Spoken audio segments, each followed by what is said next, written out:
Lord Tremendous here, got a battle report here for you. 2,500 point battle, number 220. It is I, Lord Tremendous of the Undead Legion, versus Sex Panther of Thanquil's Legion of Chaos. Yes, Sex Panther has got himself a big fancy bloodthirster, one of the new ones, and he wanted to check it out. And so we played a game, and you know, I've got a new list, he's got a new list. We decided to try it out. And if this audio sounds a little creepy, it's because I'm currently recording this during a thunderstorm. So, see, I put my life on the line for you guys. No, I'm sure I'm perfectly safe. But if not, avenge my death. But that's neither here nor there. Sit back, relax, and get ready to see how this one goes. Assemble the army! Here's my list, and while it's new, it's only the second time I've taken it out for a test drive. I did play a training game with it prior to this game, not the battle report one, but the one after that. I did not do a battle report on that because training games, you don't do battle reports. That's kind of cruel, you know. Look at this baby club this baby seal I just clubbed. Woo! Lord Tremendous might be on drugs. Anyway, I still have my Vampire Lord, Lord Tremendous. He's a level 3 wizard, heavy armor, shield, coven throne, sword of might, dragon helm, talisman of preservation, other trickster's shard, aura of dark majesty, red fury, and the lore o' shadow. I also have my master necromancer, Queen Elizabeth. She's a level 4 wizard with a dispel scroll and a lore of vampires. My hero choices are a Tomb Prince, Dark Vincent, with a great weapon, armor, silvered steel, and a luckstone, as well as my White King, Sinister Jeffrey, with the Sword of Antiheroes, Charm Shield, Seed of Rebirth, and the Iron Curse icon. My core choices are 5 Dire Wolves, 5 Skeleton Horse Archers with a banner, 24 Zombies, the Scorned with Banner Musician, 58 Skeleton Warriors, the Fateless with full command, hand weapon, shield, 13 Skeleton Archers, the Queen's Guard with full command, and my special choices are 10 Black Knights, Tarnished Valor with full command, Barded, Lances, and the Banner of Swiftness, and a Spirit Host, the Whisperers of Pain. My rare choices are my Hyro Titan, the Protector, and my Casket of Souls, or the Altar of Tremendous, however you want to see it. Here's my opponent's list, and as promised, he has a Bloodthirster of Insensate Rage. The greater gift he got on him was the 2-up armor save, and I don't remember what he got for the lesser gift. He also has a Doom Bull with the Mark of Khorne, the Obsidian Blade, and the Armor of Destiny. His hero choices are a Herald of Khorne, who is his BSB, and he has a lesser gift, but I don't recall what it is. He's also got the Locust that gives the unit hatred. His core choices are 42 Bloodletters with full command and a Banner of Swiftness. And his special choices are 4 Minotaurs with Mark of Khorne. The unit champion has the Iron Curse icon, and he has a full command. He also has 5 Fleshhounds. His rare choices are a Doom Wheel and a Warp Lightning Cannon. Remember, this is the Thanquil's list stuff, so yeah, he's got Skaven mixed in with his demons. Here are my spells, which are exactly what you're looking at. And if you notice, there's no spells for him. He doesn't have one caster. He's relying completely on magic resistance and the fact that he has the Reign of Chaos chart for his magic phases. Here's deployment, and for the most part, I kept everything close together. I did put the Black Knights and my general over on the right side there simply because I wanted to come up the left flank there, go after the Warp Lightning Cannon, maybe catch his Minotaurs in the flank or whatever. But with their movement and their Swift Stride, you know, and stuff like that, when it comes to charges, 3d6 plus their high movement value, I figured I could make whatever charge I wanted. And I didn't want his Bloodthirster to charge me. And if he did want to send his Bloodthirster after my Knights or my General, he had to basically traffic jam, shoot him way over to my right flank there, and that was fine. Otherwise, I had a unit of zombies that were going to do their very best to stay as close to the Doom Wheel as possible. I had my Skeleton Warriors, my Hyro Titan, my Archers, and my Dogs, and my Spirit Host, all ready to just chaff up his Minotaurs or his Bloodletters or whatever it was, depending on how I needed it. The Skeleton Warriors and the Archers were going to do their best to, you know, deal with the Bloodletters, you know, targets of opportunity. I also had my Scouts up next to the Doom Wheel just so that if nothing else, I could make it so that I had control over where that Doom Wheel was shooting, because the last thing I wanted to shoot at is my General, you know. So other than that, it was just going to be more of an adapt and conquer type of situation. I really didn't know what to expect with the Bloodthirster. I've read about them. I've never seen one. I haven't even seen a battle report with one in it, so I was a little nervous. I'm still not 100% confident with this list, but after the dwarf game, I wanted to make sure I wanted to see what this list could do. So I promised myself to be a little bit more aggressive in this game, and you'll see how that goes. But yeah, that's deployment. Here's my opponent's right flank, which consists of my scouts and his doom wheel. And here's his center, which consists of his bloodletters with Herald installed, his awesome model, the Bloodthirster of Insensate Rage. Look at that thing. I want one. Next to him is his unit of Minotaurs with Doom Bull, and in front of them are his Fleshhounds. And his left flank, which consists of his Warp Lightning Cannon. Here's my opponent's here's my right flank, which consists of my my Coven Throne. Golly, sorry, the thunder is really awesome. And my Black Knights and my Casket.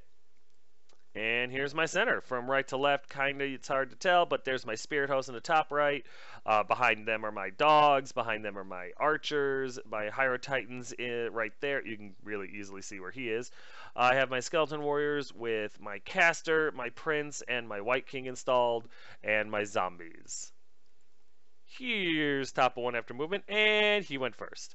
Everything comes forward except the Warp Lightning Cannon, and the Doom Wheels goes after the Scouts, which I'm fine with. I wanted him to have all the fun in the world with my Scouts. Enjoy it.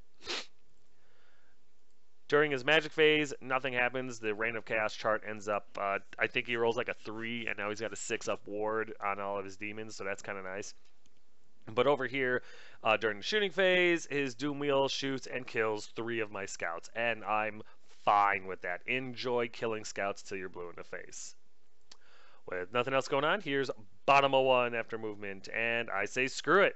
My Black Knights charges Fleshhounds. They got too close. I'm movement 9 with 3d6, taking the 2 highest. It was an easy charge.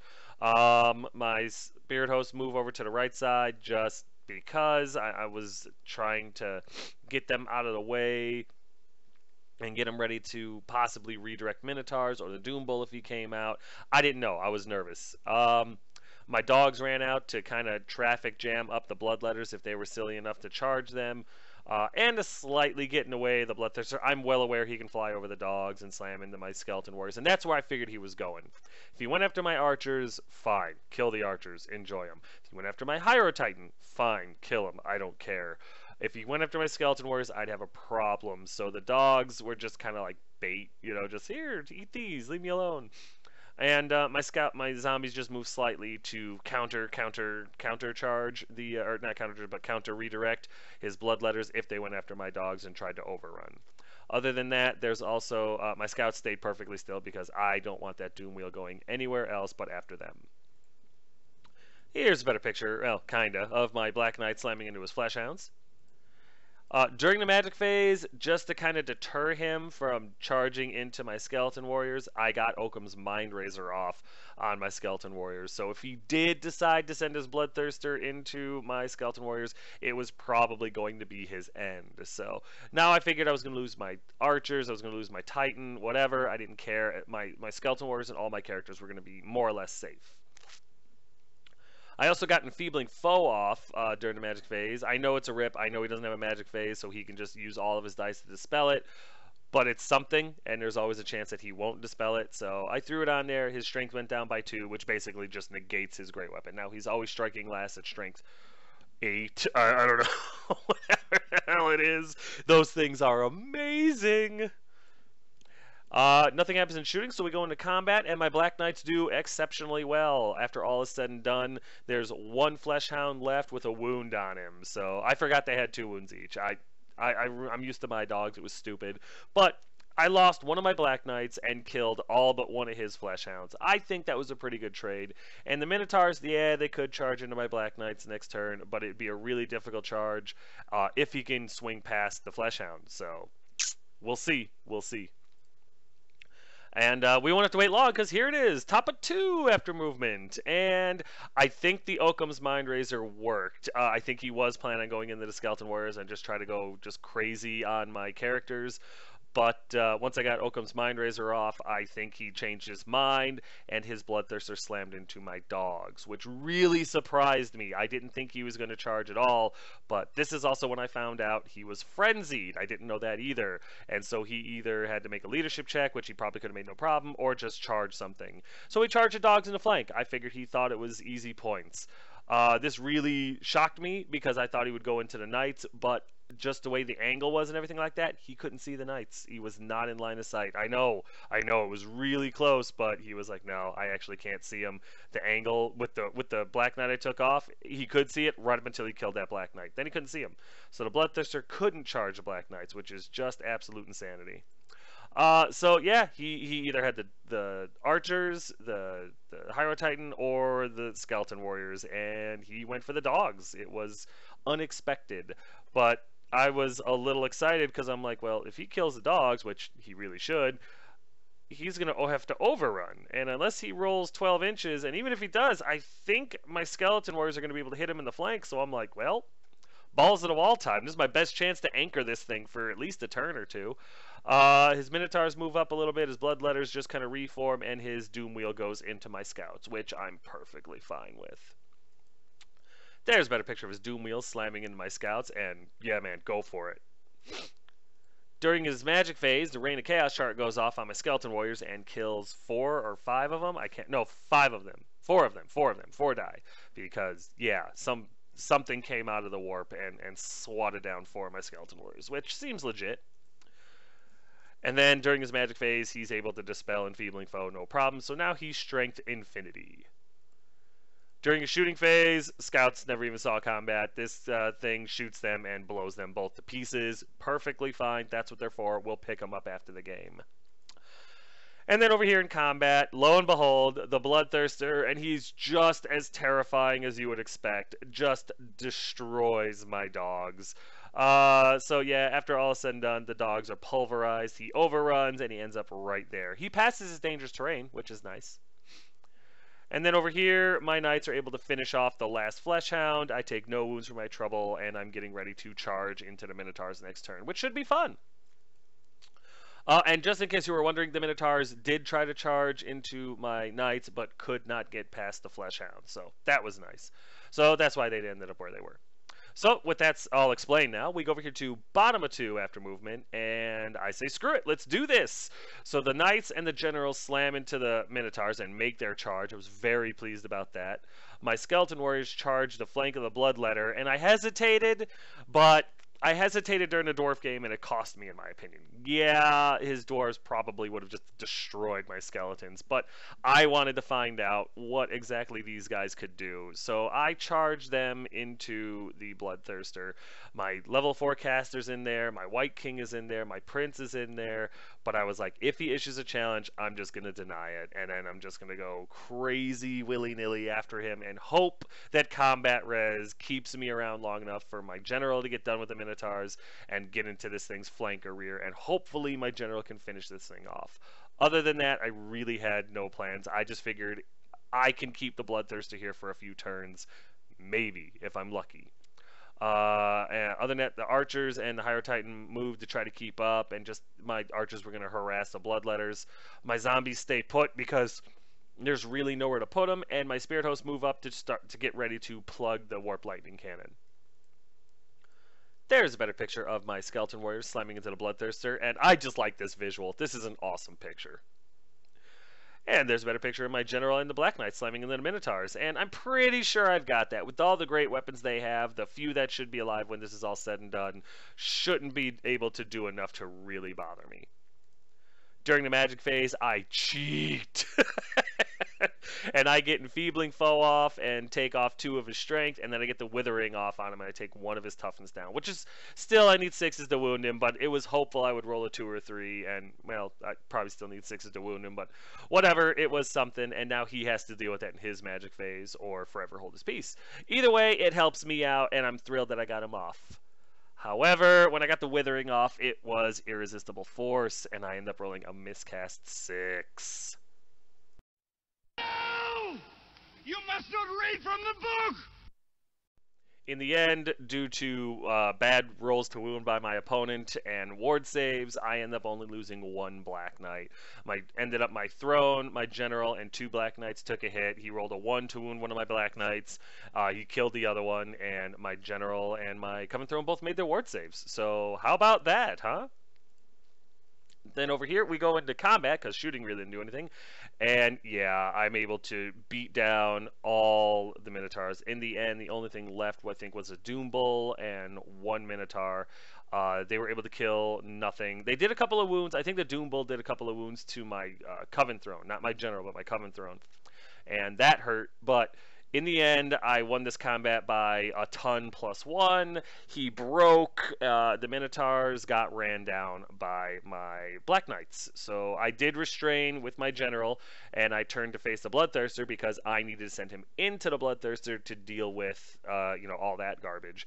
And also, by turning like this, it gives the Warp Lightning Cannon less of a base, I guess, to shoot at. So better his chances to miss me. And that was really what I was hoping for. But in the end, it turned out my general would not be needed. My skeleton warriors take out the Bloodthirster.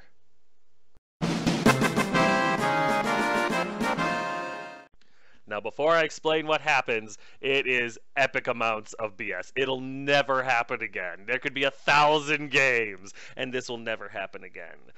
He ended up flubbing, first of all, pretty bad.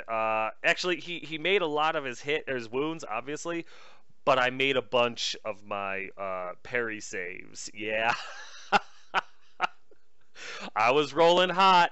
As you can see, in the end, I ended up losing about 3 guys. That's it. And most of those, I think 2 of those were from Thunderstomp. I know you don't get parry against Thunderstomp, but he rolled low for his Thunderstomp. I think he rolled 4 Thunderstomps and rolled 2 1s. It was really bad. But in combat, I think he wounded like 5 times, and I made 4 of my parry saves. It was absolute garbage. I'll be the first to admit it. I said it during the game. I'll say it here on the report for the world to know. It was lucky as hell. And then to keep the good times rolling, I was able to slip a wound past his 2-up armor, 5-up ward. That's right, I slipped a strength 3 wound through on a 2-up, 5-up Sex Panther rolling Bloodthirster. In the end, with charge, flank, banner, charge, flank, banner, 3 ranks, and a wound to his 3 wounds, I won by 4. Bloodthirster has 5 wounds, and he vaporized. I couldn't believe it. I was so stunned that I didn't even think to reform or overrun or anything. I just stood there and yeah, ended my turn. It was amazing. I'm so pleased with the unit. Obviously. I was thrilled they made the charge. The fact they dropped this thing, oh my god. In 500 games, that'll never happen again, but I'm thrilled that it happened this time. So, Bloodthirster down, and I'm thinking that my Skeleton Warriors are going to need a new name soon. Something like Blood Quenchers or something like that. So with my cape and tights on, we go over here to top of 3 after movement, and the Bloodletters are pissed, and they slam into my Skeleton Warriors, and rightfully so. And I called it too. I was like, you know what? There goes all my luck, all my karma for the day. You deserve everything you're about to do to me. He does. His Doom Wheel ends up only going about 6 inches and ended up right where you see at the top left, and everything else he has is dead, in combat, or a war machine. There's a better picture of the Bloodletters looking for revenge for their fallen Bloodthirster of insensate rage. During the shooting phase, his cannon nails me and blows my general out of this world. He ends up, I know, he hits both the Coven Throne and my general. My general does not make his 4-up ward, but my, my Coven Throne did. My Coven Throne made its ward save, so my general ends up taking 3 wounds and dying, and, you know, it is what it is. Fully expected it to happen, totally fine with it. And then we realized that the Coven Throne is a chariot. It doesn't just go away. It doesn't need a monster reaction test. Just the girls take over. And yeah, so I still have a very viable 4 board save chariot on here that will hold the points for the general. I mean, he gets 100 points for killing my general, but he won't get any points at all until the Coven Throne is dead, and that's a tall order considering. So yeah, really kind of surprised me. I didn't think of that, and I'm very pleased. So I still have a Coven Throne. I just don't have my general or my level 3 Shadowcaster anymore. But let's see what I can do, right? Then over here in combat, it's really bad. The first thing he does is a smart thing, and he kills my Tomb Prince. He directs a bunch of attacks after him and kills him no problem, lowering my weapon skill to 2 to the rest of my unit. I believe he throws some attacks at my level 4 caster and my White King, and that was nice because he flubbed those and they survived, thank God. But as you can see, I lost this combat pretty severely. I still have about 28 models in this unit, which is still substantial, but he still has a full brick of 40. And to be honest with you, I don't think I think I killed 1 or 2 bloodthirsters. It really wasn't much, so I lose this combat by a lot. I'm still in there, but I need to get something in there, or this whole unit's going to vaporize and I'm going to lose the game. So that's my plan. So, in order to establish this plan, or at least put it into effect, we go over here to bottom of 3 after movement, and my Coven Throne charges into the flank of the Bloodletters, and my Hydro Titan goes into the Bloodletters, because, honestly, I just want to roll 4 more Thunder Stomps, and that's really it. His 3 attacks mean nothing to me. He's toughness 6, so it's going to be hard for them to actually hurt him, but I need to get in there, and I need to put as much pain into the Bloodletters as I possibly can. And that's what I aim to do. Charge, flank, high ground, 2 ranks, banner, hopefully some wounds, and hopefully I can, he doesn't have hatred anymore. That was a big part of the last combat. He had hatred in that round, so he really did a lot of wounds. So I'm really, really hoping that I'm able to deal with these guys before that Doom Wheel can come over and take out my Coven Throne. That's kind of the hope. Other than that, my Black Knights slam into the Warp Lightning Cannon, which is awesome. My Spirit Hosts start making their moves 6 inches at a time towards the Doom Wheel. My Zombies, they attempt to do a Swift Reform and fail, go figure. But the hope was I'm trying to get those units near to the Doom Wheel so that it has to shoot at them and not my Coven Throne. Other than that, my Archers are pretty much stuck where they are, and everything else I have is dead or in combat. There's a better picture of the rest of my heavy hitters in my army slamming into the Bloodletters, trying to save my characters and my skeleton warriors. And there's a better picture of my Black Knight slamming into the Warp Lightning Cannon to stop it from killing anything else. During the magic phase, I get Invocation off and Van Hell's Dance Macabre. I get the bubble Van Hell's off too, which is very nice. I end up with about 35 skeleton warriors, or models in that unit, so 33 skeleton warriors in the unit now, which is better from 26. And now everything can also re-roll failed to hits, which is very nice. We go into combat, and my Black Knights are able to finish off the Warp Lightning Cannon, no problem. Just a turn behind what would have been really nice, but I'll take it. It's dead, and that's what's important. And then we go over here into combat, and it's the best parts of the Bible, guys. I don't even mind telling you. I roll out the box. 6 impact hits, all wounding, all getting through, because during his magic phase he rolled another 3, and so they only have a 6-up ward right now, which is absolutely fantastic. The Handmaidens kill 3, the Spirit Hosts, holy cow, I rolled boxcars. 12 attacks, re-rolling the hits, needing 4s to wound, 8 Bloodletters die from the Spirit Host crew.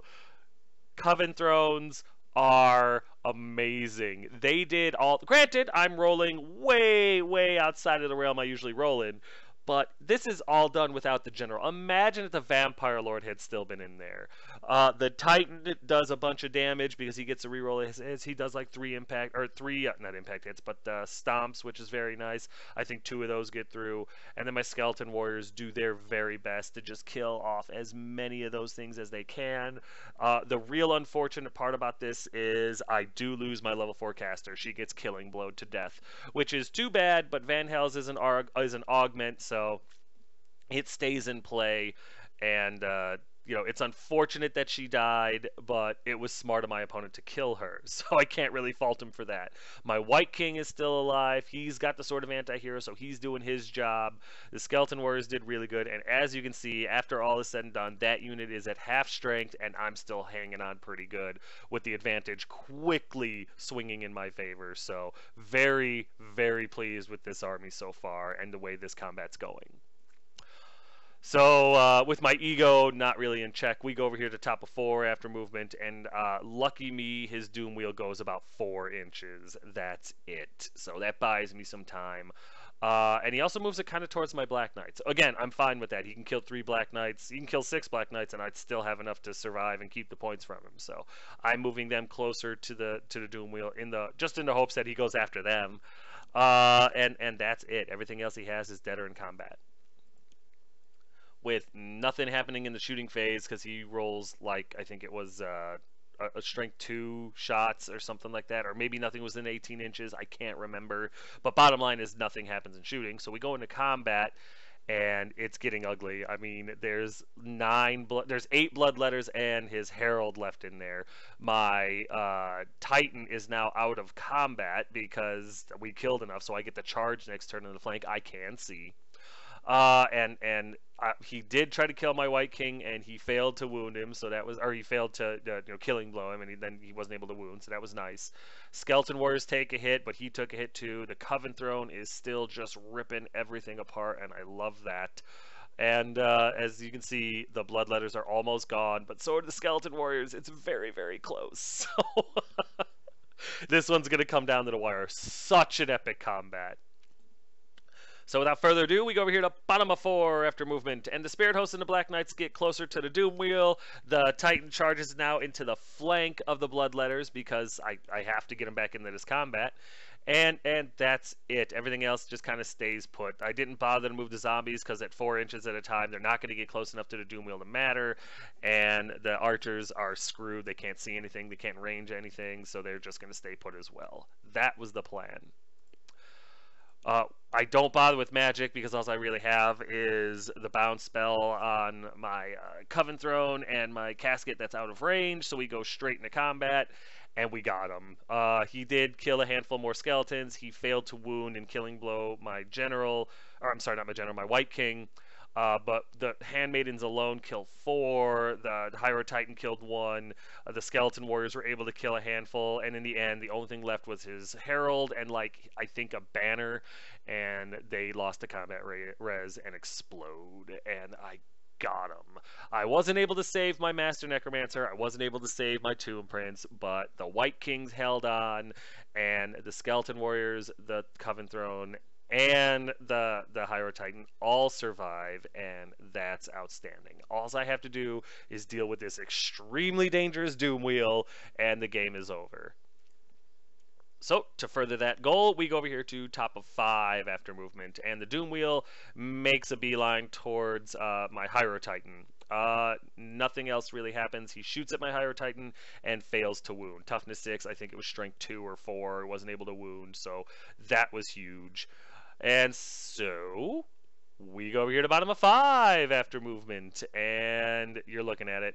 The Coven Throne MVP, one of the MVPs of this game, charges into the Doom Wheel because he was the only one that could make it. The Black Knights are too far away. Spirit Host didn't have a prayer. I'm not sending my Hydro Titan in because it would have been a long-ass charge too, and that's about it. Other than that, everything moves up. The zombies move up, the skeletons move up a little bit, the archers and the caskets stay where they're at, but everything starts converging on the Doom Wheel, just in case the Coven Throne gets blown out of the water.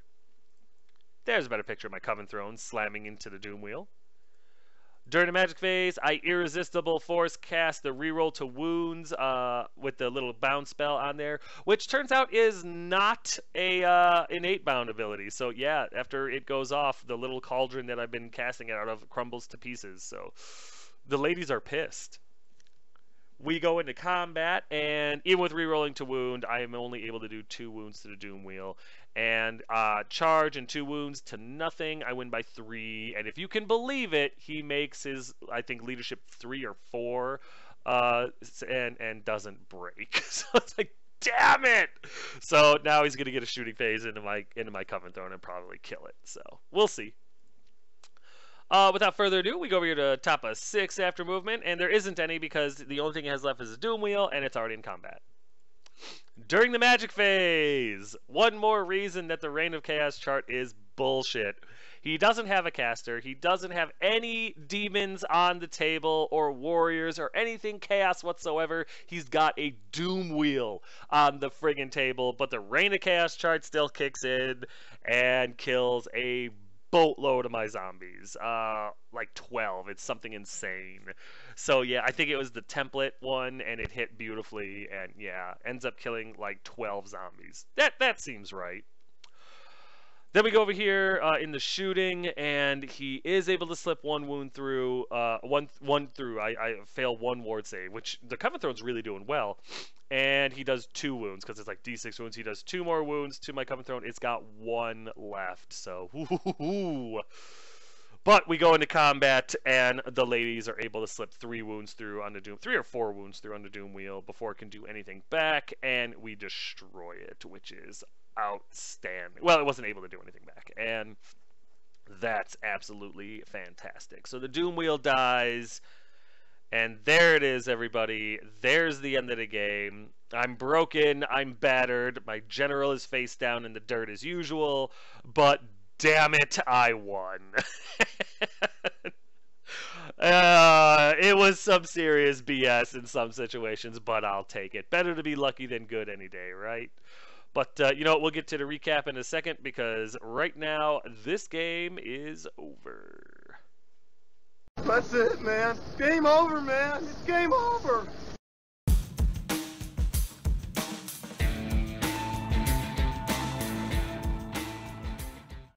Hey guys, you know these tokens, you've seen them 100 times, and you know what? Every time you see them, if you haven't bought them yet, you're just wasting time. Get these tokens. All of the lords of whatever spell you're casting, all the wound counters. You see me use them in every single game, and you've never heard me since I've been using the counters going, I can't remember how many wounds I had, or what spell was on this guy, or whatever. And they're flawless. They're awesome. You're the envy of everyone you play against. Send Token Gal an email. Get these tokens. They're dirt cheap, but they're solid gold quality, guys. I'm telling you, you cannot go wrong. A lot of people have already ordered them, and nobody's returned any. Nobody's even asked to return any. All they do is they order more. Get yours. Get them soon. You're wasting time, and these are totally worth it. Tell her Tremendous sent you.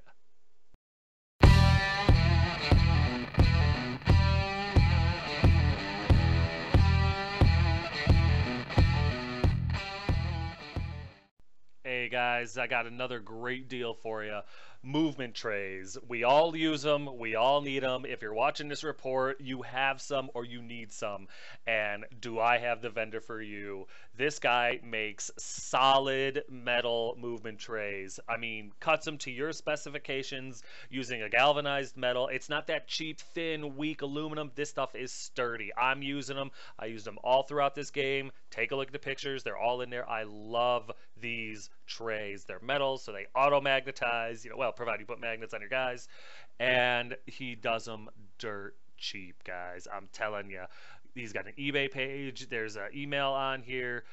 Get a hold of this guy. Get yourself some movement trays and get yourself organized. You're going to be thrilled. You can paint them. You can do everything. These things are awesome. My local game store guy is literally in contact with this guy so that he can become a vendor. That's how high quality these things are. So I'm telling you guys, give this guy an email. Check out his eBay page. Get yourself some movement trays and stop playing like a Neanderthal. Tell him Tremendous sent you. You won't regret it.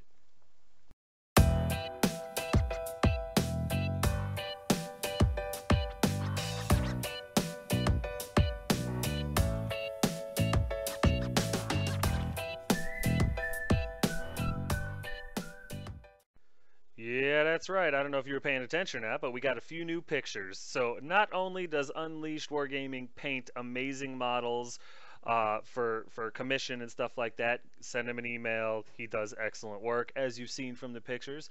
Not only does he do all the different Magic lore cards for Warhammer Fantasy, I mean every lore. You want Storms of Magic? Send him an email. You want Lore of Fire? Send him an email. You want every lore that's ever been out in 8th edition? Send him an email. These things are solid. They're laminated. They're on cardstock. They're Photoshop made. They're amazing. And they're good. They're well priced, guys. I'm telling you. And now he's also doing 40K cards. The psychic stuff or whatever. I don't play 40K, but if you do, there's nothing wrong with that. But there is something wrong with it if you don't get these cards and if you don't have your models painted by them. Just throwing it out there. Just, you know, you may, if you feel guilty, that's because you know you're wrong. But send this guy an email, get your models looking good, get the cards that you need, get your real game going, and tell him Tremendous sent you. You're not going to regret it.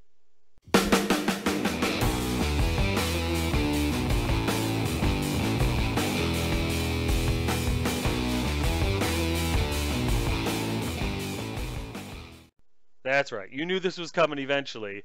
In conjunction with Unleashed Wargaming and Lonehammer, we have opened an online store with hats, shirts, and I think that's it for right now. Maybe dice and stuff like that later on, as well as other gear, maybe, you know, dice cups, whatever. We'll think of something.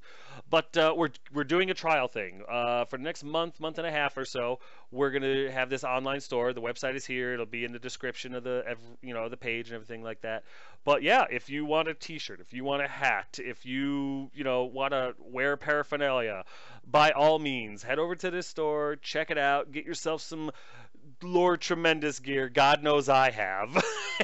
and yeah, this is your chance. If you like Lonehammer, if you like Unleashed Wargaming, if you like Lord Tremendous, you can get this stuff. And if you don't like us, you can get it and you can set it on fire and send it to us as a threat. It's awesome. But yeah, go to the website. It'll be here. It's on this channel, obviously, or on the description, and get yourself some gear. We're going to try it out for a month and see how it goes, and if it keeps up, then we'll keep adding to it, and if not, well, we'll pretend like we never did it. But yeah, guys, by all means, and if there's anything you want to see on the store or anything like that, throw it in the comments section, and if we like it, we'll make it happen.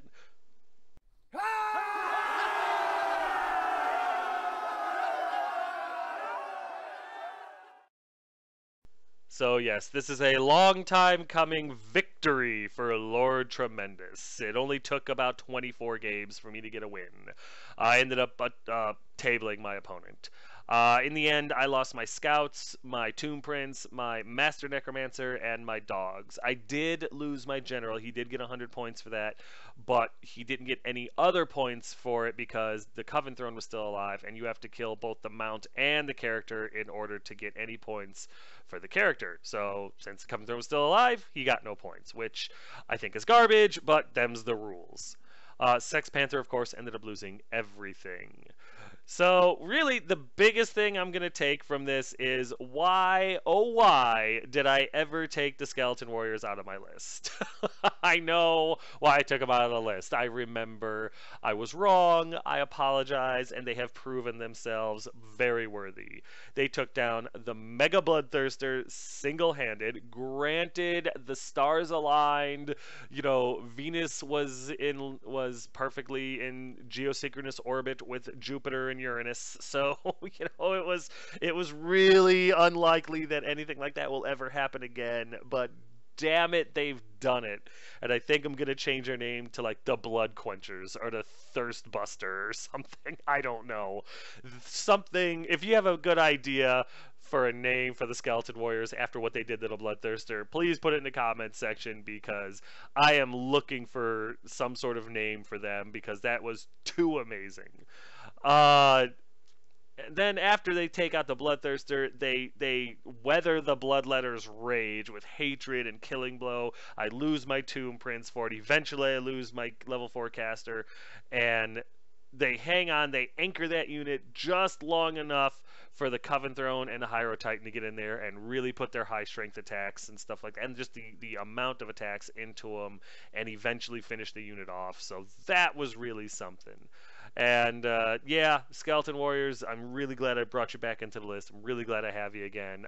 I'll never take you out again. I apologize. Well, I say that. We all know how fickle I am. My poor general still can't make a 4-up ward to save his life, literally. But the throne did. The throne is doing really, really well. And isn't that usually the case? The mount always does better than the rider.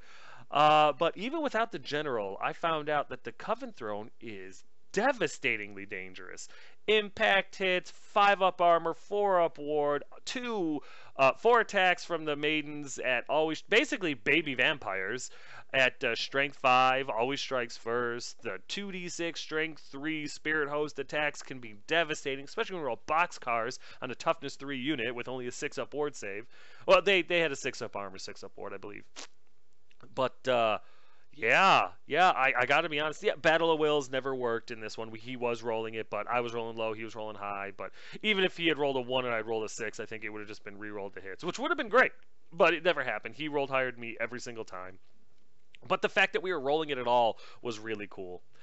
Even when his Warp Lightning Cannon fired at my general, I rolled like a 1 and he rolled like a 5. So it was kind of frustrating, but the fact that we got to roll at all was a lot of fun, was really cool. I really like the Battle of Wills aspect of the Coven Throne. So expect to see it for a while. Yeah, and what I really like about it is, unlike the Terror or anything else I could put my general on, or that I have put my general on, minus the Zombie Dragon. Even the Zombie Dragon. No, I take that back. Even the Zombie Dragon, because it only has like a 5-up armor. The Coven Throne is still a very viable unit all by itself. Like, yeah, as we saw, it's toughness 5, 5-up, 4-up, all the attacks. It's, impact hits. It's an amazing little unit, and I'm really happy to have one. And it's good to know that even if my general dies, I can still use this thing as the face melter that it needs to be. In my opinion, the Reign of Chaos chart is still mega BS. Yeah, I know it lowered his ward save twice this game, which was nice, but the fact that he gets just free attacks because he could have a Skaven list with one, Bray Shaman or something like that, and use the Reign of Chaos chart as he did in this list, and still do monumental damage in in the magic phase. So good on him for using it to his full advantage. It's not stupid to do that. It's actually a very intelligent move. This was still a very viable army, even without a caster, although I believe he realized that having no caster to combat a level 3 and a level 4 was very difficult. Even with magic res, a lot of spells for years now, don't really rely on direct damage exactly anymore. It's more augments, hexes, and stuff like that really turn the tide of battle more so than just direct damage. So I think Sex Panther learned that he needs at least a level 3 with a scroll in the army somewhere just to add to his dispel rolls and stuff like that. Because a lot of them he was missing. A lot of my spells he missed dispelling by like 2 or 3, which a level 4 would have easily surmounted, and I would have stopped a spell. So it was a life lesson type of thing.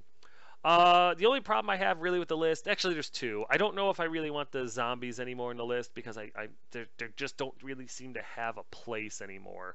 And the Hyrotite. He was really useful in this game. He was. But the role that he filled was not his usual role. He's not for combat. He's got a 5-up armor. Yeah, he's toughness 6 with 5 wounds. I know that. But we all know he's not meant for combat. With 3 attacks and thunderstomps against anything else, he'd have been a liability. So, granted, he filled the role that was required of him in a desperate situation, but I can't rely on him for that. There's better choices for 175 points. And really, the plus D3, the casting, only worked once, and after that, it was just he could not keep up with where the caster was. It really wasn't worth it. So, I'm thinking that the Hyrotite might have to go, which is unfortunate. I really like the model. But we'll see. There's a change to my list in the next battle report, so stay tuned. But as always, this was a damn good game. Sex Panther is a damn good opponent, and I'm really looking forward to the rematch. Plus, I got to see a Bloodthirster of Insensate Rage. So that was a really cool model. But as always, guys, that's going to do it for this battle report. If you have any comments, questions, concerns, or complaints, feel free to put them in the comment section below, and I'll get back to you as quick as I can. But yeah, guys, thanks.